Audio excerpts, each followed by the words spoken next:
Good evening students. Perfect tutorial के YouTube channel में आपका स्वागत है। हम पिछले बार आप लोगों को कुछ टॉपिक पढ़ाए थे, like screw threads, heat treatments, metal, lubricant and coolant, बहुत सारे कटिंग टूल्स के बारे में भी हम पढ़ाए थे। लेकिन हम बोले थे आप लोगों को कि इसके बारे में एमसीक्यू क्वेश्चन कराएंगे। तो आज हम लेके आए हैं topic screw threads and fosters, जिसके बारे में कुछ हम लोग जो है एमसीक्यू क्वेश्चन जो है उसके बारे में जानने की कोशिश करते हैं। ठीक है।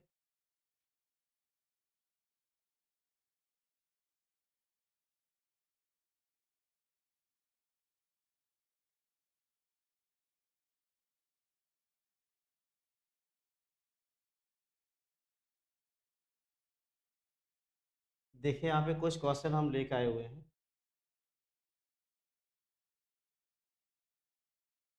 पहला क्वेश्चन है आपका, which type of threads are suitable for lead screw of machine tools। ठीक है। इसको थोड़ा सा छोटा करते हैं, नोट कीजिएगा, दिख नहीं रहा है कुछ।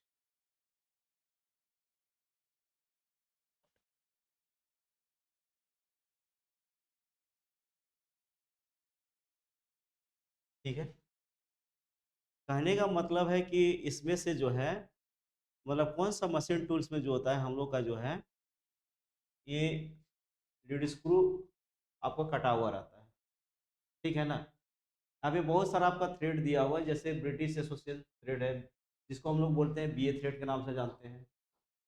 दूसरा है आपका जो होता है व्हिटवर्थ थ्रेड्स लिखा हुआ है। इसका मतलब है ये आपका बीएसडब्ल्यू है, ब्रिटिश स्टैंडर्ड व्हिटवर्थ। ये डायरेक्ट यहाँ पे लिखा हुआ है। इसको हम लोग बोलते हैं बीएसडब्ल्यू थ्रेड। ठीक है, ब्रिटिश स्टैंडर्ड व्हिटवर्थ। और ये आपका एक में थ्रेड है और ये आपका है स्क्वायर थ्रेड। ठीक है। आप लोग को पहले पढ़ाया गया है, देख लीजिएगा। ये ब्रिटिश एसोसिएशन थ्रेड जो होता है, इसका हम लोग जो होता है इसको हम लोग बोलते हैं बीए थ्रेड, ब्रिटिश एसोसिएशन। ठीक है ना। इसका हम लोग जो है प्रिसिशन, जो भी आपका स्क्रू जिसमें लगा हुआ रहता है, लाइक आपका माइक्रोमीटर हो गया, आपका घड़ी हो गया, उसके अंदर में जो भी आपका स्क्रू कटा हुआ रहता है, या फिर मान लीजिएगा रेडियो, पहले का जो रेडियो वगैरह जो भी रहा, प्रिसिशन जो भी टूल्स थे, सब में जो होता है आपका ये आपका बीए थ्रेड लगा हुआ रहता था। और बीएसडब्ल्यू थ्रेड आप लोग जान रहे हैं, इसके अंतर्गत में जो होता है जितने भी नट बोल्ट होता है, सब जनरली जो होता है वो बीएसडब्ल्यू थ्रेड कटा रहता है। आगे में होता है एक्मे थ्रेड।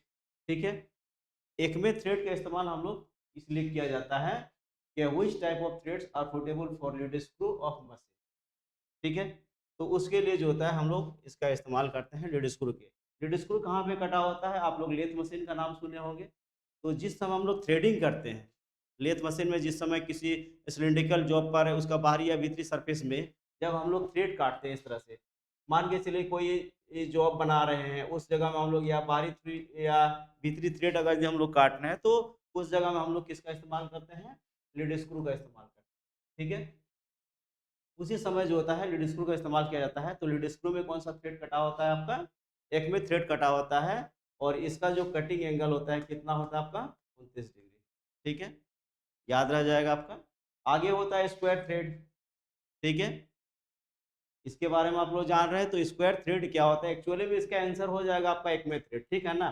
लेकिन हम बता रहे हैं स्क्वायर थ्रेड का मतलब क्या होता है। इस थ्रेड में जो होता है उसका लीड और लीड, देख लीजिएगा यहाँ पे इस तरह से बना हुआ रहता है इसका, इस तरह से जो होता है थ्रेड बना हुआ रहता है आपका। देखिए आप लोग जो होता है स्क्रू जैक वगैरह में आप लोग देखे होंगे, इस तरह का थ्रेड कटा हुआ रहता है। तो इसको हम लोग क्या बोलते हैं, इसको क्रेस्ट बोलते हैं। इसको अंदर वाला को हम लोग क्या बोलते हैं, रूट बोलते हैं। तो इसको हम लोग क्या बोलते हैं, डेप्थ बोलते हैं। ठीक है ना। तो क्वेश्चन ये भी पूछ सकता है कि कौन सा थ्रेड में जो होता है रूट, क्रेस्ट और डेप्थ तीनों बराबर होता है। अब देख लीजिएगा, ये आपका क्या होता है, इसको हम लोग क्या बोलते हैं, क्रेस्ट। इसके जो नीचे वाला हिस्सा क्या होता है, रूट, और इसको हम लोग क्या बोलते हैं, डेप्थ। तो ये तीनों जो है बराबर होता है, रूट, क्रेस्ट और डेप्थ किसमें बराबर होता है, आपका स्क्वायर थ्रेड होता है, जिसका कटिंग एंगल कितना होता है आपका, 90 डिग्री। ठीक है। आगे जो होता है हम लोग अगला क्वेश्चन हम लोग पढ़ेंगे। ठीक है। ठीक है, इसके बाद में हम लोग अगला क्वेश्चन यहाँ पे पढ़ते हैं, देख लीजिएगा। ठीक है।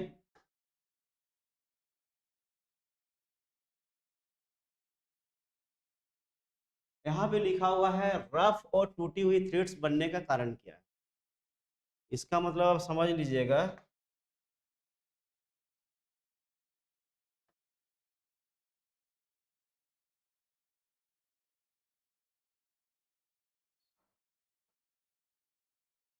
थोड़ा सा देख लीजिएगा, रफ और टूटी हुई थ्रेड्स बनने का कारण क्या है।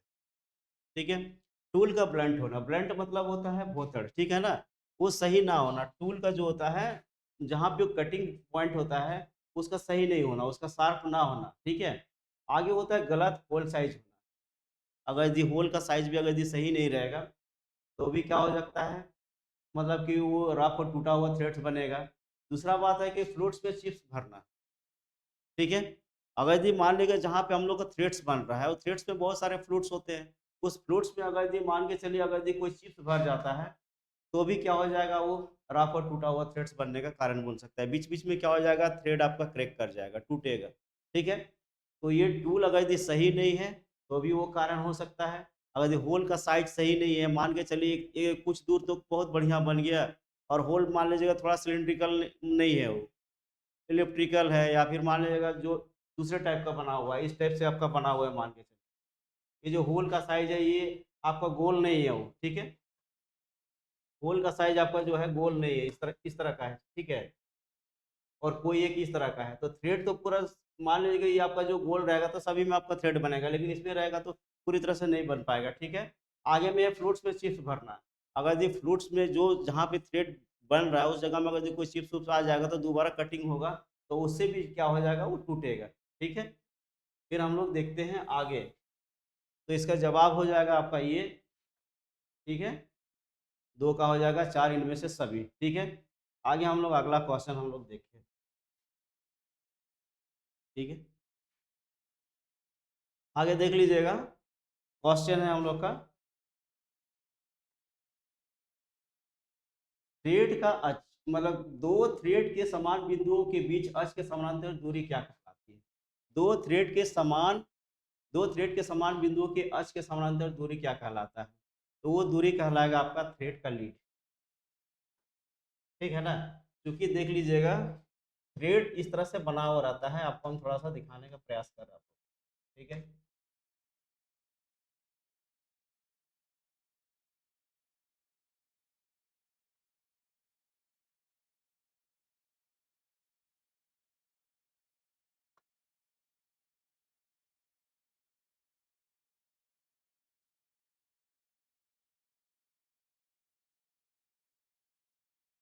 ये जो है आपका क्या कहलाएगा, एक्सिस, ऊपर में देख लीजिएगा, थ्रेड के एक्सिस क्या हो गया, ये आपका बीच वाला भाग हो गया। आपका जो थ्रेड का जो गहराई है, वो थ्रेड का गहराई आपका ये है, देख लीजिएगा, यहाँ से यहाँ तक, ठीक है, ये जो दूरी है ये थ्रेड का गहराई है, ठीक है। आप लोग वीडियो पहले देख लीजिएगा स्क्रू थ्रेड के बारे में, ठीक है। इस एरिया को हम लोग क्या बोलते हैं, इसको हम लोग क्या बोलते हैं, क्रेस्ट बोलते हैं, ठीक है। ऊपरी हिस्सा को क्या बोलते हैं, क्रेस्ट, और ये निचली हिस्सा को हम लोग क्या बोलते हैं, रूट बोलते हैं इसको, ठीक है। तो इसका मतलब क्या है, थ्रेड की गहराई क्या कहलाता है, रूट और क्रेस्ट का बीच का जो लंबवत दूरी होता है, ये देख रहे हैं ना, ये लंबवत दूरी है, ये रूट और क्रेस्ट का बीच का जो लंबवत दूरी होता है वो थ्रेड की क्या कहलाता है, गहराई कहलाता है, ठीक है। आगे होता है थ्रेड का पिच क्या कहलाता है, तो आप लोग वीडियो में देखिएगा, दो क्रेस्ट का जो बीच का दूरी होता है उसको हम लोग क्या बोलते हैं, पिच बोलते हैं। थोड़ा सा देख लीजिएगा, हम फर्स्ट डिटेल से बता दे रहे हैं, दो क्रेस्ट का बीच का दूरी क्या कहलाता है, पिच कहलाता है। आप बोलता है थ्रेड का लीड, यही कहलाता है दो थ्रेड के समान बिंदुओं का बीच का अक्ष के समानांतर, ठीक है ना। ये जो होता है अक्ष के समानांतर जो है इस तरह से जा रहा है, देख लीजिएगा ऐसे करके, तो दूरी क्या कहलाती है, वो दूरी आपका क्या कहलाएगा, आपका लीड कहलाएगा, ठीक है। आगे क्वेश्चन है,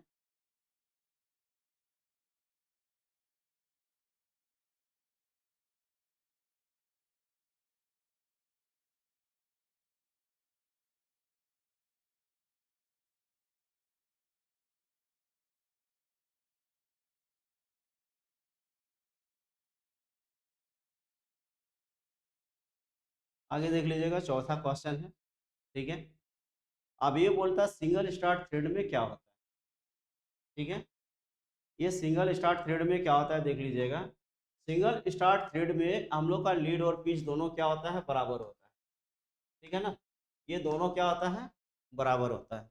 ठीक है, एक फॉर्मूला होता है, याद कीजिएगा, लीड बराबर होता है पिच इनटू क्या होता है, नंबर ऑफ स्टार्ट। तो भी याद रख लीजिएगा, कभी फॉर्मूला में भी आपको पूछ सकता है। ठीक है ना, लीड बराबर होता है pitch into number of start. ठीक है, तो सिंगल स्टार्ट थ्रेड में क्या होता है, लीड और पिच क्या होता है, बराबर होता है। थोड़ा सा ध्यान दीजिएगा, हम इसमें बनाने का भी कोशिश करते हैं इस जगह में, फिर से बनाना पड़ रहा है।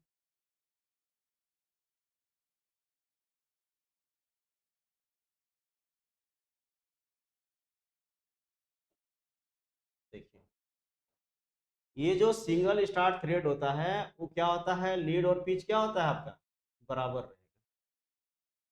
ठीक है ना,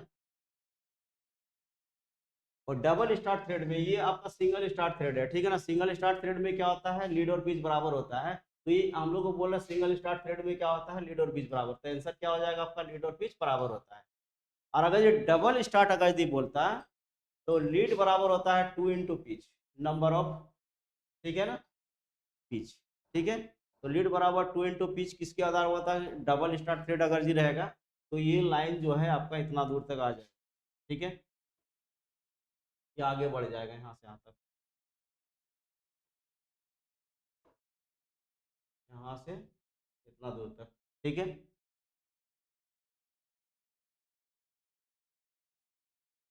अगर यदि ट्रिपल स्टार्ट अगर यदि रहता तो यहाँ पर होता है लीड बराबर 3 इंटू पिच। ठीक है, इस तरह से हम लोग बोल सकते थे। अगर यदि मल्टी स्टार्ट थ्रेड है तो लीड बराबर क्या हो जाएगा, multi start into pitch.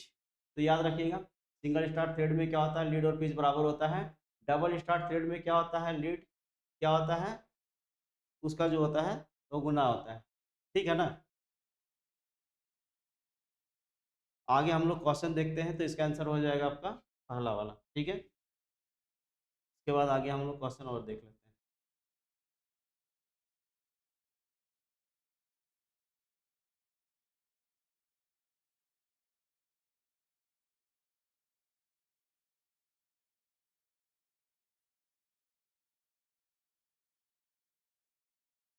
Question number 5 है, देख लीजिएगा, है ना। इस थ्रेड का एंगल जो होता है 29 डिग्री होता है। ठीक है, इस थ्रेड का एंगल 29 डिग्री होता है। ठीक है, तो ये एंगल कितना डिग्री होता है आपका, 29 डिग्री किसका होता है, एक्मे थ्रेड का होता है। ठीक है ना, बीए थ्रेड का एंगल कितना डिग्री होता है, ब्रिटिश एसोसिएशन का आप लोग लिख लीजिएगा यहाँ पे, ब्रिटिश एसोसिएशन का होता है आपका 47.5 डिग्री। ठीक है, एक्मे थ्रेड का होता है आपका 29 डिग्री। ठीक है, नकल थ्रेड का होता है आपका 30 डिग्री, और बटरस थ्रेड का कितना डिग्री होता है आपका, 45 डिग्री। ठीक है, याद रख लीजिएगा इसको भी। ठीक है, तो किस थ्रेड का एंगल कितना डिग्री होता है, 29 डिग्री, कौन सा थ्रेड का होता है आपका, ठीक है, एक्मे थ्रेड का होता है। क्लियर है, आगे हम लोग देखते हैं।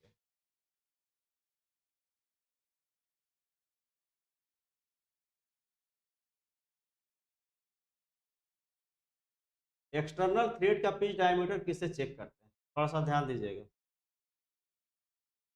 ठीक है ना, एक्सटर्नल थ्रेड का पिच डायमीटर हम लोग किसके द्वारा चेक करते हैं, हम लोग स्क्रू थ्रेड माइक्रोमीटर के द्वारा। ठीक है, स्क्रू थ्रेड माइक्रोमीटर के द्वारा जो होता है हम लोग उसको चेक करते हैं। याद रख लीजिएगा, स्क्रू थ्रेड माइक्रोमीटर। ठीक है, जरूरत के अनुसार हम लोग स्क्रू पिच गेज का भी इस्तेमाल करते हैं। ठीक है ना, क्योंकि पिच डायमीटर का हम लोग चेक नहीं कर सकते हैं, उसका जो है शेप हम लोग चेक कर सकते हैं कितना एंगल का है। ठीक है, एंगल को चेक करने के लिए। लेकिन अगर यदि उसका हम लोग को पिच का डायमीटर को चेक करना है तो उसके लिए किसका जरूरत पड़ेगा आपको, स्क्रू थ्रेड माइक्रोमीटर का। ठीक है, रिंग गेज का हम लोग इस्तेमाल नहीं कर सकते, थ्रेड रिंग गेज का इस्तेमाल नहीं कर सकते हैं, कारण कि वो कितना डिग्री का, सबका एंगल अलग अलग डिग्री होता है। ठीक है ना, और ये भी स्क्रू पिच गेज का भी, उसमें भी बहुत सारा जो होता है, सबका अलग एंगल रहता है, सबका पिच अलग अलग रहता है, कोई 1.5 का रहता है, सबका अलग अलग रहता है। तो इसके द्वारा जो होता है हम लोग नहीं चेक कर सकते हैं। तो अगर जो उसका पिच डायमीटर को चेक करना होगा, पिच डायमीटर चेक करने के लिए हम लोग के पास में स्क्रू थ्रेड माइक्रोमीटर होता है, उसी के द्वारा हम लोग उसका चेक कर सकते हैं। ठीक है, आगे में देख लीजिएगा 7 नंबर। ठीक है,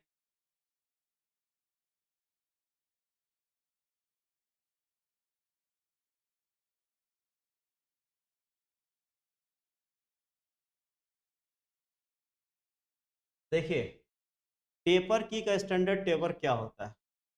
ठीक है, तो ये हो जाएगा आपका, सबका अलग अलग होता है। ठीक है, तो ये हो जाएगा आपका 1:100। ठीक है,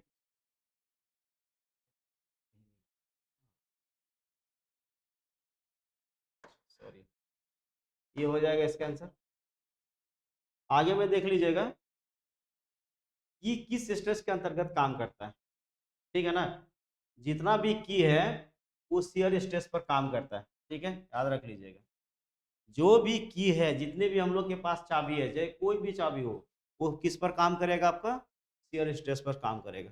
ठीक है, कंप्रेसिव स्ट्रेस पर काम नहीं करेगा। कंप्रेसिव स्ट्रेस मतलब समझ रहे हैं, टेंसाइल स्ट्रेस पर भी वो काम नहीं करेगा, क्योंकि टूटने का डर रहेगा। इसलिए वो जितने भी चाबी है वो किस पर काम करेगा, वो शियर स्ट्रेस पर काम करता है। ठीक है, आगे क्वेश्चन हम लोग देखते हैं।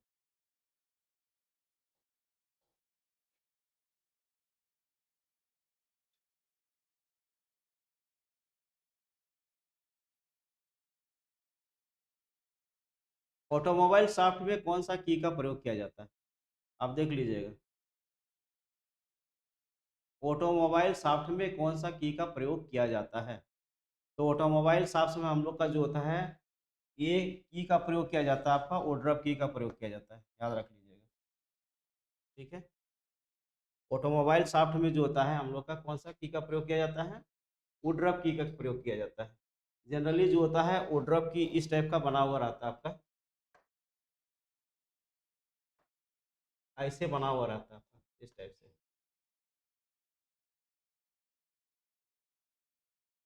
ऐसे बना हुआ रहता है। ये है आपका जो होता है वुडरफ की। ठीक है, ऑटोमोबाइल शाफ्ट में कौन सा की का प्रयोग किया जाता है, आपका वुडरफ की का प्रयोग किया जाता है। ठीक है, तो इसका हो जाएगा आपका डी। ठीक है, अब आगे हम लोग देखते हैं।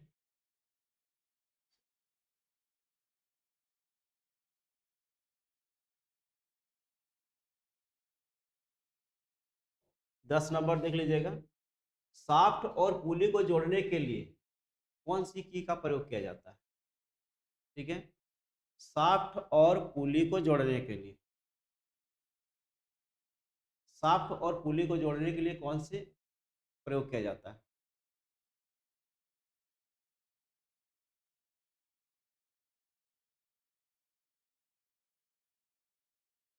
देखिए शाफ्ट और पुली को अगर यदि हमको जोड़ना होगा, तो जोड़ने के लिए जो होता है हम लोग का जो होता है, ये हम लोग इसका भी इस्तेमाल कर सकते हैं आपका। ठीक है,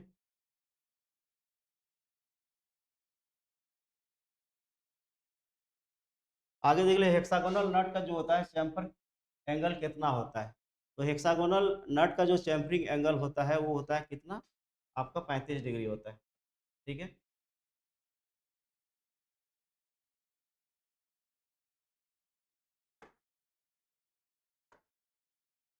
उसका एंगल कितना डिग्री होता है, आपका 35 डिग्री होता है।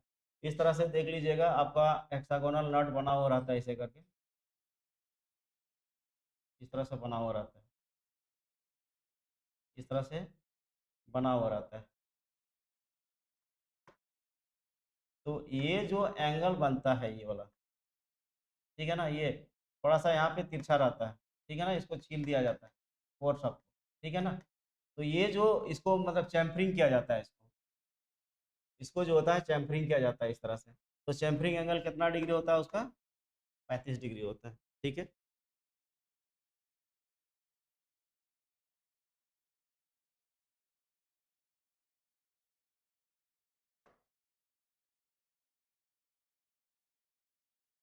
आगे में देख लीजिएगा, नट की डायमेंशन किस पर आधारित होती है। ठीक है, क्वेश्चन नंबर 12 है। तो उसका जो होता है नॉमिनल डायमीटर होता है। ठीक है ना, नट का डायमेंशन किस पर आधारित होता है? उसका नॉमिनल डायमीटर पर। ठीक है,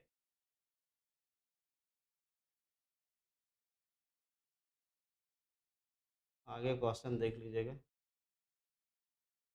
सिलिंड्रिकल सरफेस पर थ्रेड कैसे बनाते हैं? ठीक है, क्वेश्चन नंबर 13 है, सिलिंड्रिकल सरफेस हम लोग कैसे बनाते हैं। मान के चलिए इस तरह का कोई जॉब रहता है, सिलिंड्रिकल जॉब रहता है।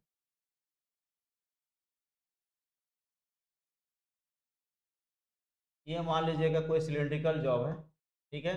तो इसका जो बाहरी या भीतरी सरफेस पर, दोनों पर हम लोग कौन सा ग्रुप काटते हैं? आपका हेलिकल ग्रुप। ठीक है, इस तरह से देखिए, अंदर में आपका इस तरह से हेलिकल ग्रुप कटा गया है, इसका बाहर में भी ऐसे कटाएगा इस तरह से हेलिकल ग्रुप।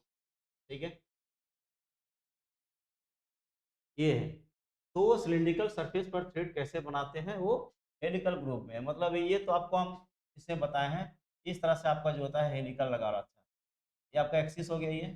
ठीक है, ये इस तरह से बना हुआ रहता है आपका हेलिकल। ठीक है, या तो चूड़ी किधर झुका हुआ रहता है? दाएं। या फिर चूड़ी किधर झुका हुआ रहता है? बाएं।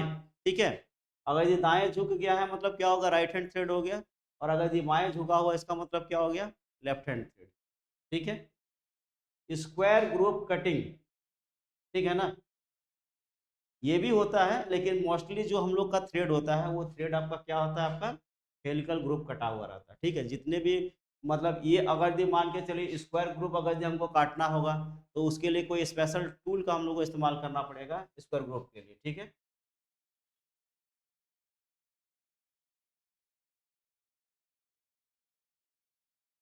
आगे क्वेश्चन नंबर 14 देख लीजिएगा।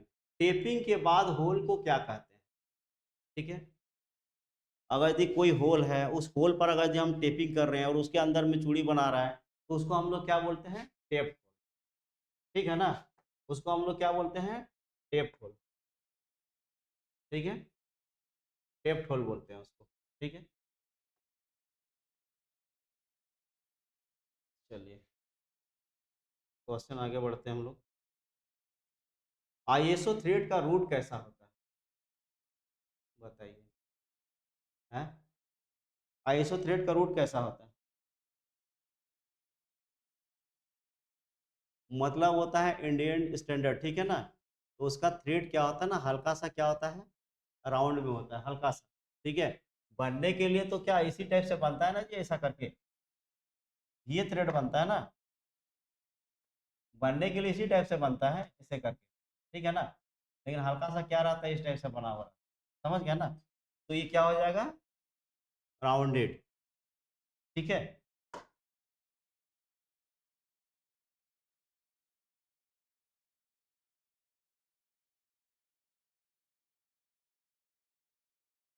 आगे देखिए, एक ही दिशा में स्लाइडिंग फोर्स के लिए कौन सा,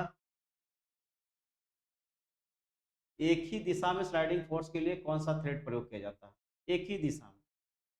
ठीक है ना, तो उसको अगर यदि हम लोग बोलेंगे तो ये इसको हम लोग बोल सकते हैं आपका जो होता है बटरस थ्रेड। ठीक है ना, या फिर बोलते हैं सो थ्रेड।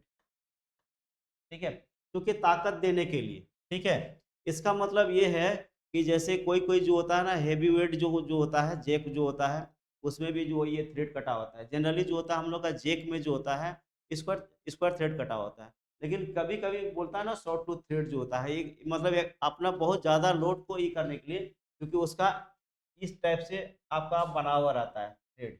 ये देख लीजिएगा भी थ्रेड है, ये देख रहे हैं इस तरह से बना हुआ रहता है, देख लीजिएगा। ये जो है बटरस थ्रेड है। ठीक है, या शो टूथ है, मतलब आप देख रहे हैं ना आरी के मुंह के समान जो है बना हुआ रहता है। और इसका एंगल कितना डिग्री हो गया? देख लीजिएगा, आपका ये 45 डिग्री होता है। ठीक है, इसका इस्तेमाल जो होता है हम लोग मतलब लेग वाइस हो गया, वहाँ पे हम लोग इस्तेमाल करते हैं। ठीक है, या फिर हम लोग जो होता है क्विक रिलीज जो वाइस होता है, चाहे वो बेंच वाइस हो, क्विक रिलीज बेंच वाइस हो, या फिर मशीन वाइस होता है। ठीक है, उसमें हम लोग इस्तेमाल करते हैं किसी जॉब को जल्दी खोलने या फिर जल्दी बांधने के लिए। क्योंकि अब 2 बार अगर जब स्पिंडल को मूव कराएंगे हैंडल की सहायता से, तो ये देख रहे हैं इसका जो होता है दांत का दूरी कितना है, बहुत ज़्यादा दूरी है। ठीक है ना, इसलिए इसको हम लोग बोलते हैं शॉर्ट टूथ थ्रेड भी बोलते हैं। ठीक है, तो एक ही दिशा में स्लाइडिंग फोर्स के लिए कौन सा थ्रेड का इस्तेमाल करते हैं? हम लोग बटर थ्रेड बोल सकते हैं, या फिर उसी का दूसरा नाम क्या है आपका? शॉर्ट टूथ थ्रेड है। ओके, अब हम लोग आगे देखते हैं।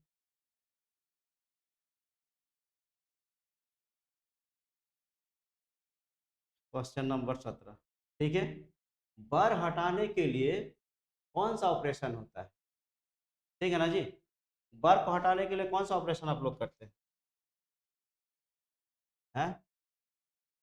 बर मतलब समझ रहे हैं ना जी?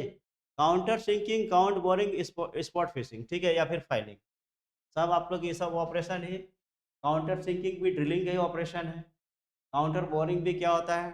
वो भी ड्रिलिंग का ही ऑपरेशन है। स्पॉट फेसिंग क्या है, इसके बारे में हम लोग देख लेते हैं, आंसर तो आप लोग करते हैं। स्पॉट फेसिंग मतलब है जो कास्टिंग किया हुआ कोई मटेरियल होता है, इस तरह से कोई जॉब है मान के चलिए, ऐसे करके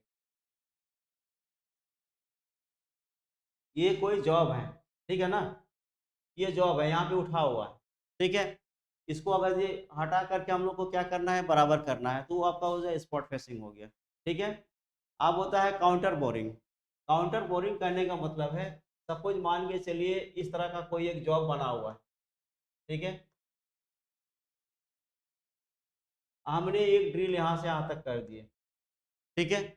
अब दोबारा जब ड्रिल करेंगे तो इसका साइज क्या हो जाएगा, बढ़ जाएगा यहाँ से।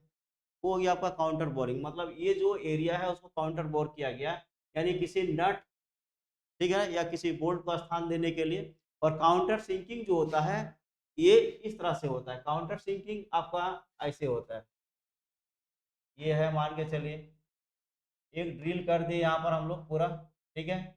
और यहाँ से इस तरह से जो होता है कोई काउंटर सिंक हेड स्क्रू को अगर हमको स्थान देना ऐसा करके, ठीक है ना जी, इस तरह का ये जो होता है काउंटर सिंक हो गया। और ये आपका क्या हो गया, काउंटर बोरिंग हो गया। तो बर हटाने के लिए क्या किया जाता है, हम लोग को काउंटर बोरिंग किया जाता है, याद रख लीजिएगा, बर को हटाने के लिए क्या किया जाता है, काउंटर बोरिंग किया जाता है, थोड़ा सा ध्यान दीजिएगा।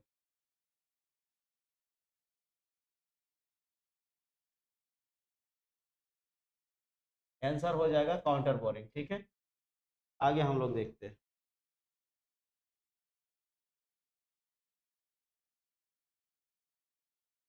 रिबट किसके डायमीटर से डिफाइन होता है? रिबट आप लोग देखते हैं, तो रिबट का काम क्या होता है, दो पार्ट्स को आपस में जोड़ना। और रिवेटिंग करने के लिए क्या होना चाहिए, दोनों मेटल सेम होना चाहिए। अगर जोड़ने वाली धातु अल्युमिनियम का है तो रिवेट भी क्या होना चाहिए, अल्युमिनियम का होना चाहिए, ठीक है। तो रिवेट किसके डायमीटर से डिफाइन होता है, तो वो होता है आपका सिंक के डायमीटर से, याद रख लीजिएगा, ठीक है। सिंक के डायमीटर से जो होता है उसको हम लोग डिफाइन करते हैं, ठीक है।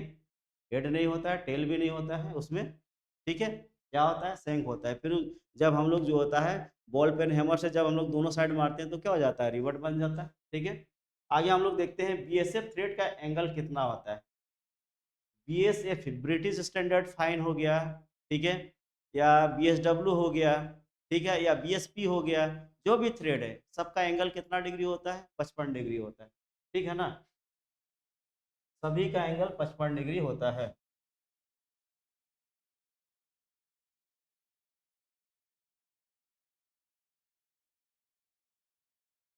सभी का एंगल कितना डिग्री होता है, 55 डिग्री होता है, ठीक है ना। 60 डिग्री मैट्रिक का होता है, 45 डिग्री अभी बता दें बटर थ्रेड का होता है, और 30 डिग्री देख रहे हैं ना, नकल थ्रेड का होता है। तो ये जो भी होता है बीएसपी, ठीक है ना, आपको बता दे रहे हैं, बीएसपी हो गया, बीएसडब्ल्यू हो गया, ठीक है, या बीएसएफ हो गया, इन तीनों का एंगल कितना डिग्री होता है आपका, 55 डिग्री होता है, ठीक है। तीनों का एंगल कितना डिग्री होता है, 55 डिग्री।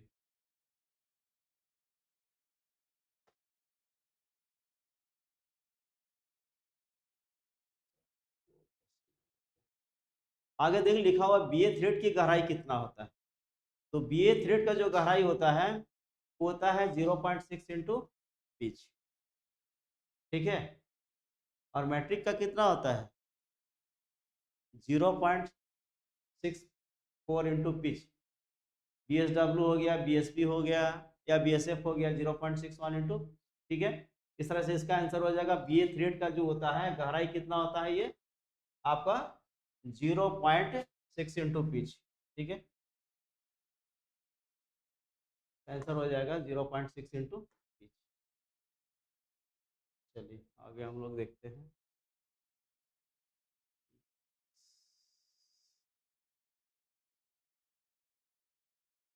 देखिए अगला क्वेश्चन है 21 नंबर, स्क्रू थ्रेड का पिच डायमीटर क्या होता है। ठीक है, स्क्रू थ्रेड का पिच डायमीटर क्या होता है, थोड़ा इसके बारे में भी हम लोग देखते हैं। हालांकि आप लोग देख लीजिएगा स्क्रू थ्रेड वाला तो आप क्लियर हो जाएगा। देखिए पिच डायमीटर हम लोग किसको बोलते हैं, स्क्रू थ्रेड का पिच डायमीटर। देखिए थोड़ा सा बता रहे हैं जगह।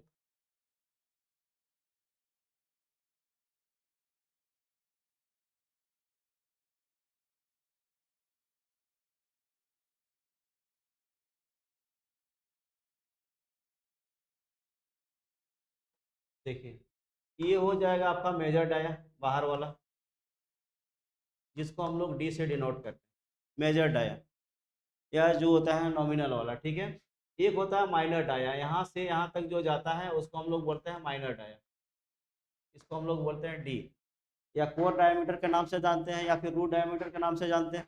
ठीक है, तो यहाँ बोलता है स्क्रू थ्रेड का पिच डायमीटर क्या होता है, इन दोनों के बीच में एक काल्पनिक डायमीटर होता है। देखिए मेजर और माइनर डायमीटर के बीच एक काल्पनिक डायमीटर होता है, इसका मतलब है इन दोनों के बीच में यहाँ पर एक काल्पनिक डाया होता है जिसको हम लोग आंख से नहीं देख सकते हैं। ठीक है ना, उसको हम लोग बोलते हैं क्या, पिच डायमीटर।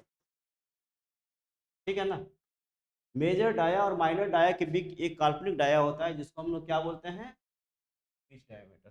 ठीक है, आगे होता है नकल थ्रेड का आकार कैसा होता है। ठीक है, नकल थ्रेड, नकल थ्रेड का आकार कैसा होता है। ठीक है,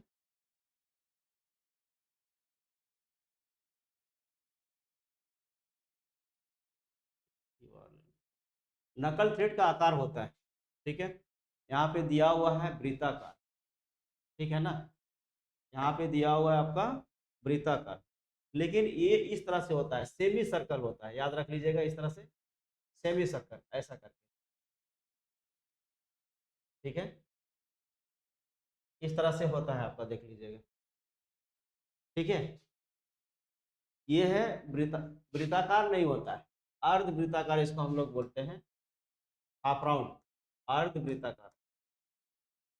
ठीक है ना जी, नकल थ्रेड का आकार कहाँ पे होता है, अर्ध वृत्ताकार होता है, और इसका हम लोग कहाँ कहाँ प्रयोग करते हैं, रेलवे कपलिंग। ठीक है ना, रेलवे, रेलवे कपलिंग हो गया, बोटल्स हो गया। ठीक है, बोटल्स हो गया, और कुछ जो होता है जहाँ पे हम लोग को वेट डालना पड़ता है उस जगह में भी हम लोग इसका इस्तेमाल करते हैं। ठीक है, तो यहाँ पे वृत्ताकार नहीं हो जाएगा, वो क्या हो जाएगा, वो अर्ध वृत्ताकार, हाफ राउंडेड। ठीक है, हाफ राउंडेड, थोड़ा सा ध्यान दीजिएगा। आगे देख लीजिएगा 23 नंबर, सैडल की को फिट करने के लिए, मतलब क्या होता है, सैडल की को अगर हम लोग को फिट करना है तो उसके लिए क्या करना पड़ेगा, बस शाफ्ट पर कोई कटिंग नहीं की जाती है, याद रख लीजिएगा। शाफ्ट मतलब समझ रहे हैं, ये मान के लिए शाफ्ट है। ठीक है ना जी, इसी शाफ्ट पर हम लोगों को मान के चलिए या तो पुली लगाना पड़ेगा या फिर गियर लगाना पड़ेगा। ठीक है, या मान ली किसी मोटर को यहाँ पे फिट करना पड़ेगा, ये क्या है आपका, शाफ्ट है ना। तो सैडल की को फिट करने के लिए जो होता है शाफ्ट पर कोई कटिंग नहीं की जाती है, ये शाफ्ट है। मान के चलो कभी कभी किसी शाफ्ट पर क्या किया जाता है ना, अंदर से ही क्यूए काट दिया जाता है, समझ रहे हैं ना, या फिर साइड साइड में मान लेंगे किसी गियर को फिट करना होगा तो इस तरह से जो होता है, चाबी लगाने के लिए, उसको की लगाने के लिए कोई यहाँ पे ग्रुप कटा हुआ रहता है, या बीच में कभी कटा हुआ रहता है, जैसे वुडरफ की के बारे में बताया ऑटोमोबाइल वगैरह के लिए। ठीक है, तो ये कटा हुआ नहीं रहता है, सैडल की को फिट करने के लिए शाफ्ट पर कोई कटिंग नहीं की जाती है, इसी शाफ्ट में जो होता है कोई भी कटिंग नहीं की जाती है। ठीक है,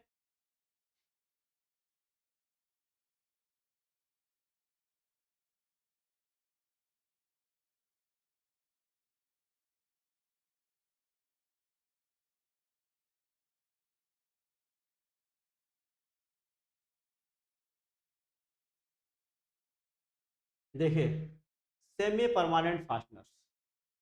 ठीक है, सेमी परमानेंट फास्टनर्स कौन है, हल्का गर्म करके अलग किए जा सकते हैं। जैसे मान के चलिए जितने भी आपका इलेक्ट्रॉनिक रेडियो टीवी जितने भी आपका है, उसमें बहुत सारा डायोड है, रेजिस्टेंस है, कैपेसिटर है, आईसी है, उस सबको हम लोग क्या करते हैं, हल्का सा उसमें क्या करते हैं, सोल्डर आयरन से गर्म करते हैं, उसको निकालते हैं, फिर से उसको क्या करते हैं हम लोग, असेंबल करते हैं, है कि नहीं?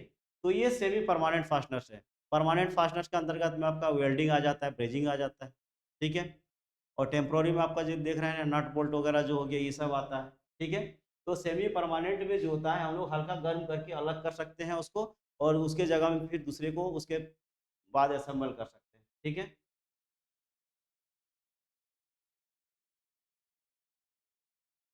आगे देखते हैं 25 नंबर, ठीक है? 25 आगे देख लेगा, बीएसएफ थ्रेड का उपयोग किया जाता है, ठीक है? बीएसएफ ब्रिटिश स्टैंडर्ड 5 थ्रेड, जिसका भी एंगल कितना डिग्री होता है, 55 डिग्री, अभी हम लोग पढ़े थे। तो जनरली जो होता है उसका इस्तेमाल जो होता है हम लोग इलेक्ट्रिकल वर्क में हम लोग करते हैं उसका, ठीक है?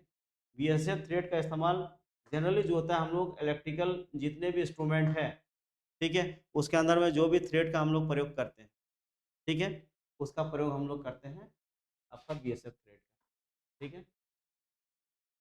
पाइप फिटिंग में आपका क्या होता है, बीएसपी लग जाता है आपका। लेथ लीड स्क्रू में किस में आता है, एक में लगता है, इसके बारे में हम लोग पढ़ चुके हैं।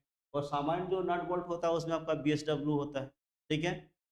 या मैट्रिक थ्रेड का भी इस्तेमाल किया जा सकता है।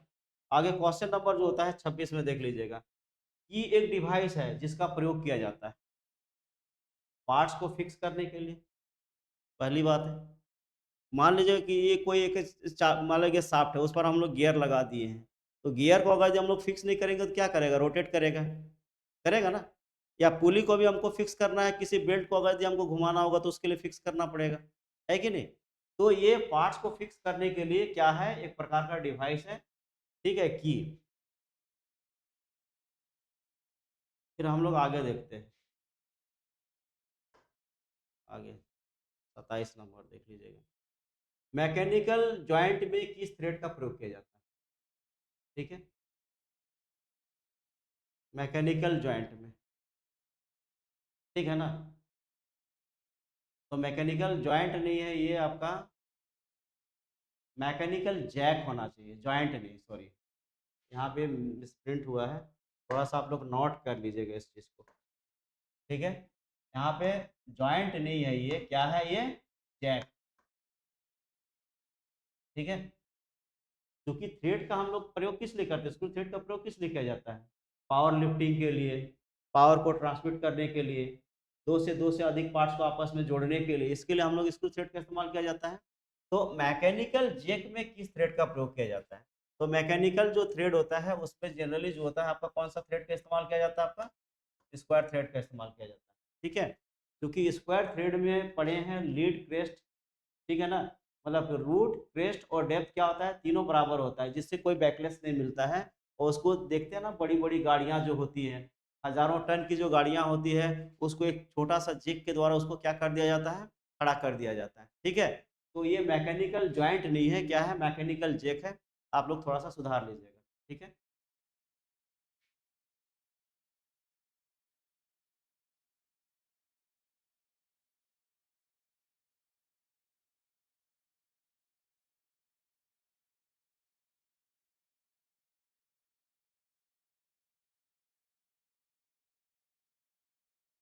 देखिए 28 नंबर है, बिना धातु हटाए थ्रेड बनाने की प्रक्रिया क्या कहलाती है? धातु को तो हटाना नहीं है, बिना धातु हटाए थ्रेड बनाने की जो प्रक्रिया होता है उसको हम लोग क्या बोलते हैं? हाँ जी, देखिए थ्रेड कटिंग में भी क्या हो जाता है, हम लोग काटते हैं उसको, धातु को हटाते हैं ना जी। जब भी हम लोग चूड़ी बटा बनाते हैं तो उसमें भी हम लोग क्या करते हैं, काटते हैं उसको, समझ गया ना? दूसरा बात है टेपिंग करते हैं, जब हम लोग थ्रेड पर टेप चलाते हैं तो टेप भी क्या करता है, कटा मतलब धातु को काटता है वो। आगे होता है थ्रेड ग्राइंडिंग, ठीक है? जब हम लोग ग्राइंडिंग करते हैं तो ग्राइंडिंग करने के बाद भी क्या करता है, ग्राइंडर तो अपना काटेगा ही मेटल को। आगे होता है थ्रेड रोलिंग, ठीक है? ये मेरा आंसर है, ठीक है? बिना धातु हटाए थ्रेड बनाने की प्रक्रिया क्या कहलाता है, आपका थ्रेड रोलिंग, ठीक है? तो लिख लीजिएगा थ्रेड रोलिंग। हम टिक नहीं कर रहे हैं, मिटाना पड़ता है बार बार। ठीक है, थ्रेड रोलिंग। आगे इसके बाद में हम लोग देखते हैं 29 नंबर ना। देखिए, ऊंचाई बढ़े हुए भाग पर फ्लोट काटे जाने वाले नट को क्या कहते हैं? ठीक है, ऊंचाई बढ़े हुए भाग पर स्लोट काटे जाने वाले नट को क्या कहते हैं? आप लोग देखिए, इस तरह से कभी कभी नट बना हुआ रहता है। ऐसे मान के चलिए, ये मान के चलिए एक नट हो गया, ये, चलिए हम इस जगह में बना दे रहे हैं। ठीक है,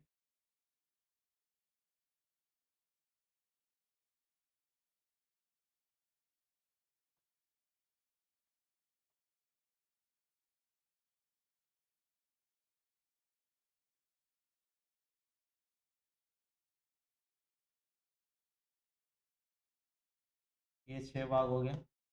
ठीक है, ये इस तरह से नट बना हुआ रहता है। चलिए हम इसको नीचे उतार दे रहे हैं थोड़ा, नट को ऐसे समझाने के लिए आपको बता रहे हैं कि ये नट, ठीक है ना। और नट का भी कभी कभी ऊपरी हिस्सा में देखोगे ये बना हुआ रहता है इसे ऊपर में, इस तरह से बना हुआ रहता है, जिसमें से 4 जगह कटा हुआ रहता है इसे का। एक इधर कटा हुआ रहेगा, इधर कटा हुआ रहता है, इधर कटा हुआ रहता है, इधर कटा हुआ रहता है। ठीक है, जब हम लोग इस ये जो बोल्ट होता है, इस बोल्ट पर भी यहाँ पे एक छेद कटा हुआ रहता है, ऐसे करके देख लीजिएगा। ठीक है, जब इसको हम लोग टाइट करते हैं ना, तो इसी जगह हम लोग क्या करते हैं, पिन लगा देते हैं ऐसे करके इस पर, वो फिक्स कर देता है। ठीक है, तो उसको बोलते हैं हम लोग कैसल नट। ठीक है, याद रखें, ऊंचाई बढ़ी हुई भाग पर फ्लोट काटे जाने वाले नट को हम लोग क्या बोलते हैं, केसल नट। केसल नट में क्या हो जाता है, जैसे अभी नट लगा देंगे, नट लगने के बाद में वो नीचे उतर जाएगा और इसका जो स्लोट वाला भाग होता है यहाँ पे फंसा हुआ रहेगा ऐसे करके, जिस पर क्या करते हैं कि हम लोग यहाँ पे पिन फिक्स कर देंगे, उसको हम लोग बोलते हैं केसल नट। ठीक है,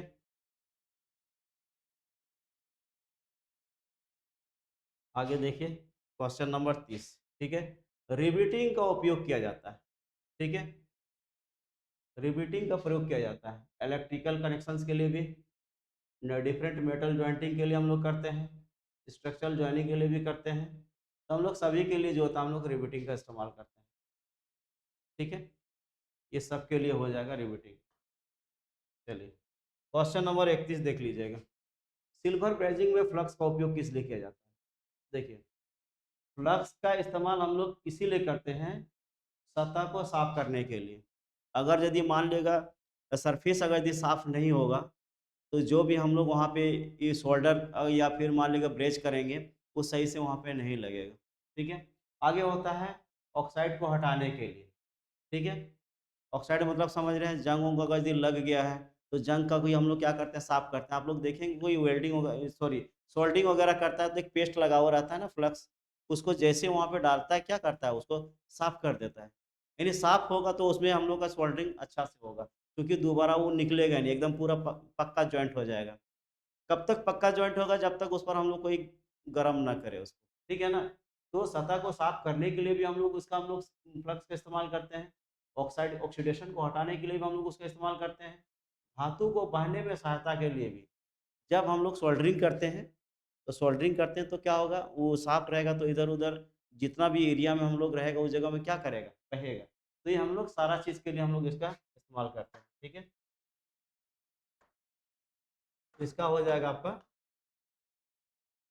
डी आंसर। ठीक है, इसके बाद आगे में फिर हम लोग देखते हैं,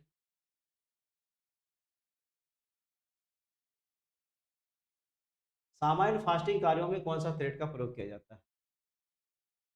ठीक है ना, जनरली हम लोग इस्तेमाल करते हैं, आप लोग को पहले ही बताए थे, BSW थ्रेड हो गया या मैट्रिक थ्रेड हो गया। वो थ्रेड कौन सा थ्रेड होता है आपका, वी शेप। ठीक है ना, ये हो गया मान लेगा आपका BSW, या फिर आपका मैट्रिक थ्रेड, दोनों का इस्तेमाल किया जाता है। जनरली शुरू से ही BSW थ्रेड का इस्तेमाल किया जाता है आपका फास्टिंग करने के लिए। सामान्य फास्टिंग कार्यों में कौन सा थ्रेड का प्रयोग किया जाता है, भी थ्रेड का इस्तेमाल किया जाता है, क्योंकि ये BSW में हमेशा जो होता है भी थ्रेड होता है, half inch, 1 inch, 1.5 inch, 2 inch, जितने भी नट बोल्ट होता है सब में इस तरह का हम लोग प्रयोग करते हैं। तो आंसर हो जाएगा आपका भी थ्रेड। ठीक है।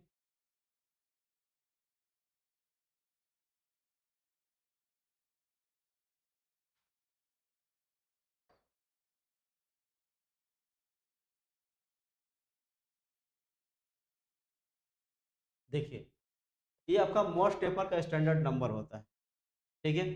तो मोस्ट टेपर का स्टैंडर्ड नंबर होता है आपका 0 से लेके 7 तक, इसको नोट करके रखिएगा, ठीक है। बाद बाकी इसका एक क्लास होता है, ठीक है, आप लोग को पढ़ाया नहीं गया है। इसमें बहुत सारा आपका टेपर होता है, पिन टेपर होता है, इंडियन स्टैंडर्ड टेपर होता है, ठीक है, ब्राउन एंड शार्प टेपर होता है, मोस्ट टेपर होता है। तो ये जो मोस्ट टेपर का जो स्टैंडर्ड जो नंबर होता है, वो होता है आपका क्या होता है 0 से लेकर के 7 तक, ठीक है। क्योंकि इसी टेपर के द्वारा जो होता है हम लोग उसका सेंटर वगैरह निकालते हैं, ठीक है। आगे में देख लीजिएगा अगला क्वेश्चन, ठीक है।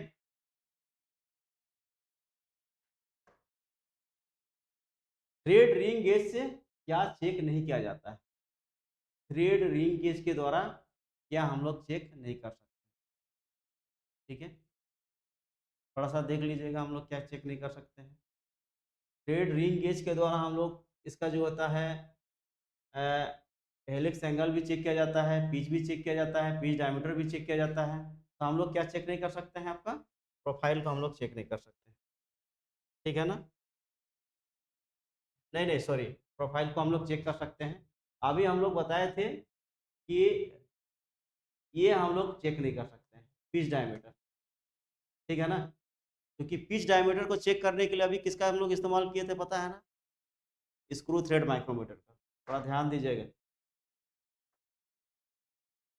पिच डायमीटर को जो होता है हम लोग चेक नहीं कर सकते हैं, क्योंकि इसको चेक करने के लिए, पिच डायमीटर को चेक करने के लिए किसका जरूरत पड़ा था? अभी स्क्रू थ्रेड माइक्रोमीटर का जरूरत पड़ता है, क्योंकि स्क्रू थ्रेड माइक्रोमीटर के द्वारा हम लोग इसका पिच, स्क्रू थ्रेड माइक्रोमीटर के द्वारा हम लोग इसका पिच डायमीटर को चेक कर सकते हैं, ठीक है। और बाद बाकी जो होता है रिंग गेज से क्या चेक नहीं किया जा सकता? रिंग गेज के द्वारा जो होता है पिच डायमीटर को हम लोग चेक नहीं कर सकते हैं। इससे पहले हम लोग पढ़ चुके हैं, ठीक है। तो स्क्रू थ्रेड माइक्रोमीटर के द्वारा क्या चेक किया जाता है? पिच डायमीटर, ठीक है। आगे में देख लेगा मोस्ट स्टैंडर्ड टेपर का आधा कौन होता है? थोड़ा सा ध्यान दीजिएगा यहाँ भी। मोस्ट टेपर का स्टैंडर्ड टेपर क्या? मोस्ट स्टैंडर्ड टेपर का आधा कौन होता है? ठीक है, वो होता है 1 डिग्री 29 मिनट, ठीक है। जब कोई बच्चे लोग लेथ मशीन में जब उसको सेंटर निकालता है ना, इस तरह से देख लीजिएगा, ऐसे करके, आप लोग नहीं देखे होंगे इस तरह का, जब एक लाइट सेंटर होता है और एक डेड सेंटर होता है, ठीक है ना। इस तरह से, इस तरह से, इस तरह से आप लोग का एक सेंटर होता है, इस तरह से। तो ये जो सेंटर निकाला जाता है ना, ये जो सेंटर निकाला जाता है, उस समय भी जो होता है हम लोग क्या करते हैं, आपका निकाला जाता है मोस्ट पेपर को। क्योंकि ड्रिल बिट ये हम लोग का इस समय भी हम लोग का इस्तेमाल किया जाता है। और उसके बाद मोस्ट पेपर कहाँ रहता है आपका? टेल स्टॉक का जो स्पिंडल होता है, ठीक है। उसके बाद ड्रिल बिट में जो स्पिंडल को हम लोग फिट करते हैं, ठीक है, वहाँ भी आपका कौन सा टेपर कटा रहता है? आपका मोस्ट टेपर, ठीक है। ड्रिल का जो सैंक होता है, टेपर सैंक का जो ड्रिल का जो सैंक होता है, उसमें भी मोस्ट टेपर कटा होता है। उसका जो स्लीव होता है उसमें भी मोस्ट टेपर कटा होता है, ठीक है। और उसके बाद जो है लेथ मशीन का जो टेल स्टॉक स्पिंडल होता है या हेड स्टॉक का जो स्पिंडल होता है, सब में आपका मोस्ट टेपर कटा होता है, ठीक है। तो आधा कितना होता है? वो आपका 1 डिग्री 29 मिनट होता है, ध्यान दीजिएगा, ठीक है। ड्रिल मशीन का जो होता है, जो स्पिंडल होता है, उस पर मोस्ट पेपर कटा होता है।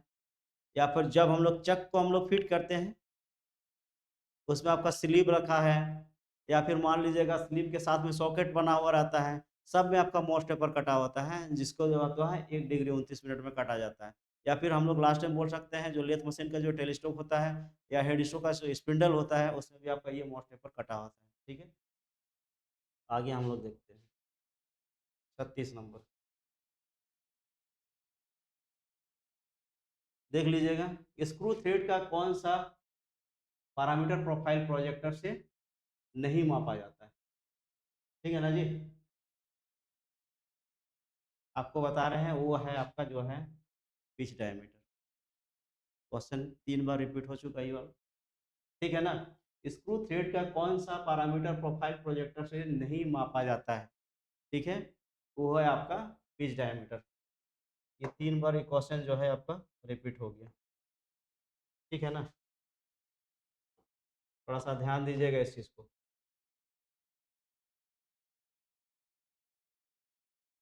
मेजर डाया हम लोग माप सकते हैं, माइनर डाया माप सकते हैं, या क्रेस्ट जो होता है या विड्थ होता है, गहराई जो होता है, ठीक है। क्रेस्ट हम लोग किसको बोलते हैं? क्रेस्ट किसको बोलते हैं?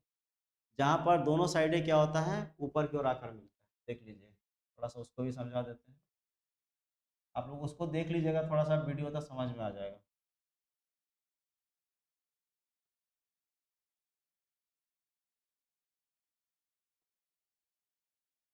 चलिए मान के चलिए ये आपका थ्रेड है,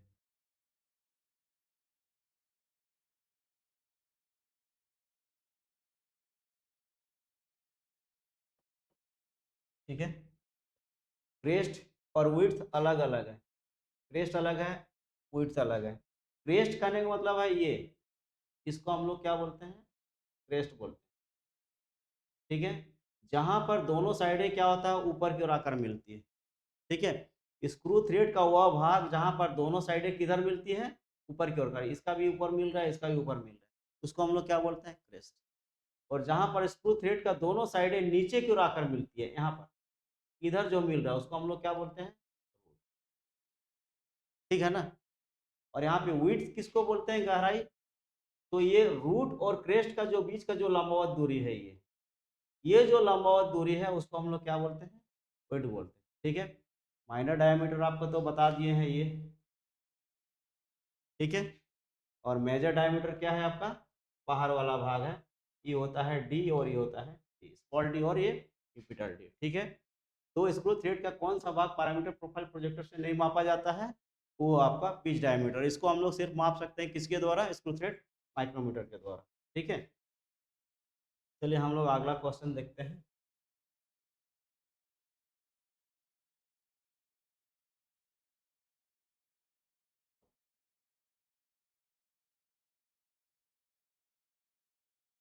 देखिए, एक चक्कर में स्क्रू थ्रेड अर्थ के समांतर जितना आगे बढ़ जाती है उसे हम लोग क्या बोलते हैं?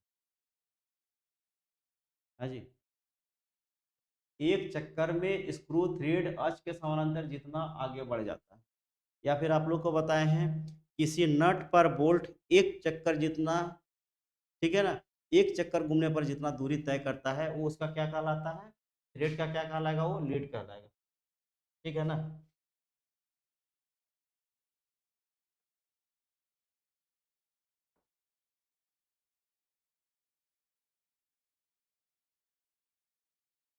वो क्या कहलाएगा? थ्रेड का लीड, ठीक है। हम ऐसे आपको समझा दे रहे हैं, कोई एक नट है मान के चलिए, ठीक है, और ऊपर एक बोल्ट है, ठीक है। ये बोल्ट किसी नट पर एक चक्कर घूमने पर जितना दूरी तय करता है वो थ्रेड का क्या कहलाता है? लीड कहलाता है, ठीक है ना। और थ्रेड का पीच हम लोग किसको बोलते हैं? थोड़ा सा इसको भी समझा दे रहे हैं।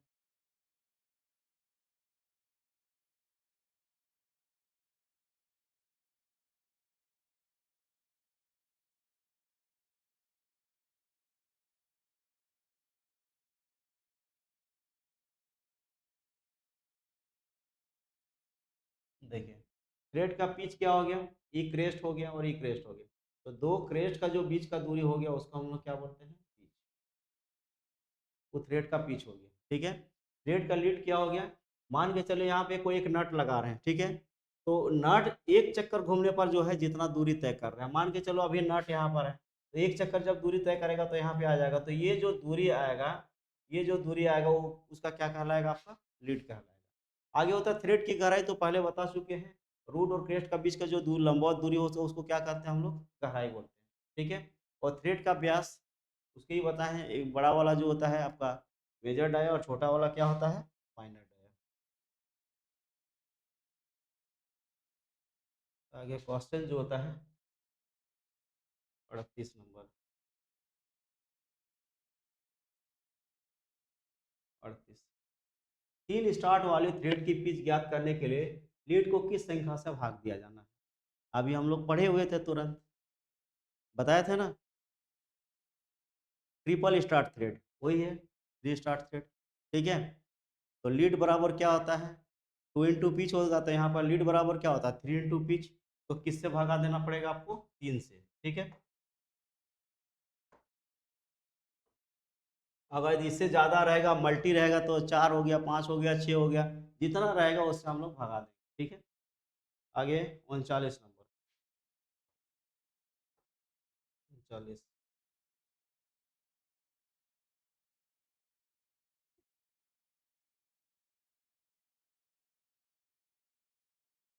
देखिए, आईएस थ्रेड भी आकार वाले का एंगल कितना डिग्री होता है, कोण कितना होता है?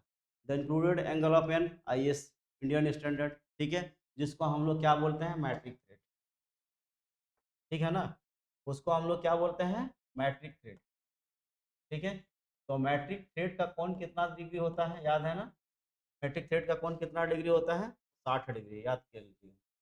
मैट्रिक थ्रेड का एंगल कितना डिग्री होता है? 60 डिग्री, इंडियन स्टैंडर्ड, ठीक है ना। आगे होता है हम लोग का 40 नंबर,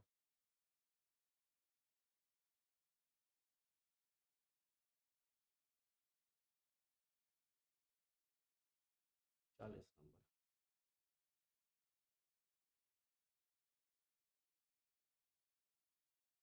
देखिए, छोटे प्रिसिशन कंपोनेंट्स और मेजरिंग गेजों के लिए निम्न में से कौन सा थ्रेड उपयुक्त है, ठीक है ना। छोटे प्रिसिशन कंपोनेंट्स और मेजरिंग गेजों के लिए निम्नलिखित में से कौन सी थ्रेड उपयुक्त होती है, ठीक है, बताइए। आपको बताए थे बीए थ्रेड, है ना, ब्रिटिश एसोसिएशन, बीए थ्रेड, ये जो होता है ब्रिटिश एसोसिएशन थ्रेड, जैसे माइक्रोमीटर हो गया, माइक्रोमीटर हो गया, रेडियो हो गया, वॉच हो गया, ठीक है, और भी बहुत सारे इलेक्ट्रॉनिक, ठीक है, वो सब के लिए हो गया, डायल टेस्ट इंडिकेटर हो गया, जितने भी प्रिसिशन मेजरिंग टूल्स हैं, याद रखिएगा, डीटीआई, डायल टेस्ट इंडिकेटर, सब में जो होता है हम लोग का इस तरह का थ्रेड कटा हुआ रहता है, आपका बीए थ्रेड रहता है, ब्रिटिश एसोसिएशन थ्रेड, ठीक है। मिलते हैं अगले वीडियो में, क्योंकि हम जैसे जैसे आप लोगों को क्लास कराए हैं उनके अकॉर्डिंग कुछ एमसीक्यू क्वेश्चन करा रहे हैं, ताकि आप लोगों को समझने में आसानी हो जाए, ठीक है। Thank you.